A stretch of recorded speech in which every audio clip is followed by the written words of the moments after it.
Buenos días, alumnos. El día de hoy veremos las razones trigonométricas. Estas razones se aplican a triángulos rectángulos.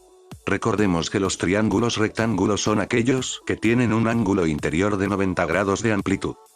El lado opuesto al ángulo recto, es decir, el ángulo de 90 grados se llama hipotenusa, mientras que el resto de los lados reciben el nombre de catetos. Si tomamos de referencia el siguiente ángulo, alfa, podemos diferenciar los catetos. El lado que es opuesto al ángulo alfa se llama cateto opuesto. Y el cateto que forma el ángulo alfa recibe el nombre de cateto adyacente.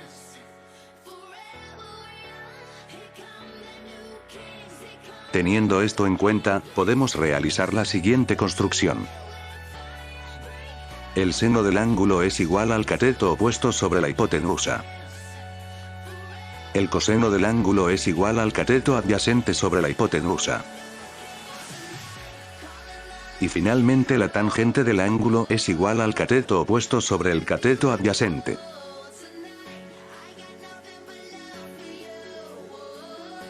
Ahora veamos un ejemplo. Tenemos el valor de un ángulo interior y el cateto opuesto a este ángulo. Nos piden calcular la longitud de la hipotenusa. Para ello debemos encontrar una razón trigonométrica que involucre al cateto opuesto y a la hipotenusa.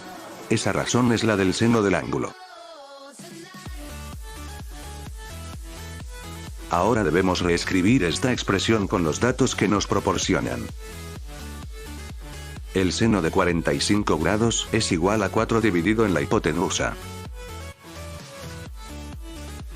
Bajaremos el seno de 45 grados, luego, como la hipotenusa está dividiendo al segundo miembro, pasará multiplicando al primer miembro. Y esto es igual a 4.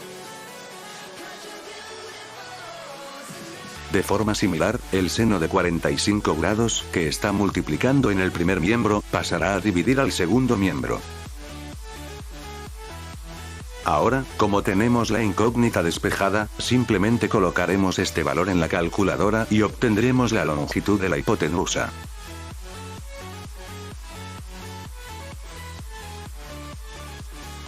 Pasemos al siguiente ejemplo. Nos piden calcular el cateto adyacente a partir del valor de un ángulo y de su cateto opuesto. En este caso, utilizaremos la tangente.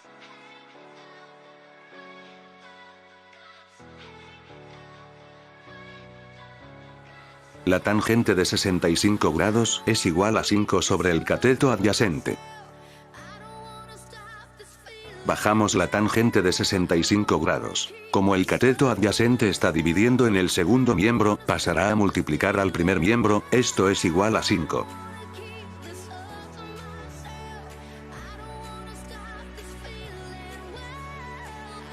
Para despejar el cateto adyacente, debemos pasar la tangente de 65 grados dividiendo al segundo miembro, ya que se encuentra multiplicando en el primer miembro. Ya que tenemos despejada la incógnita, ingresaremos esta expresión en la calculadora y nos dará el valor del cateto opuesto.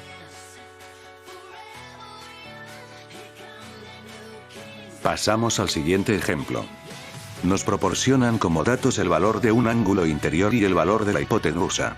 Nos piden calcular el valor del cateto opuesto a este ángulo. Para ello utilizaremos el seno de un ángulo. El seno de 30 grados es igual al cateto opuesto dividido por 7. El 7 que está dividiendo en el segundo miembro, pasará a multiplicar en el primer miembro y de esta forma la incógnita quedará despejada y simplemente debemos colocar esta expresión en la calculadora para obtener el valor del cateto opuesto. Veamos el último ejemplo. En este caso, tenemos como datos la hipotenusa y un cateto. Nos piden encontrar la amplitud de este ángulo alfa. Como podemos observar, el cateto que tenemos como dato es adyacente al ángulo que debemos calcular. Por lo tanto, la razón trigonométrica que debemos utilizar es la del coseno.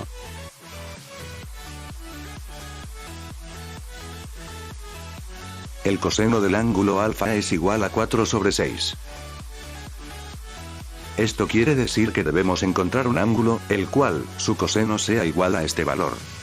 Para eso debemos utilizar la función inversa al coseno. El valor del ángulo es igual al coseno a la menos 1 de 4 sobre 6. Colocamos esta expresión en la calculadora utilizando Shift y la tecla del coseno, seguido de 4/6 entre paréntesis y obtendremos la amplitud del ángulo.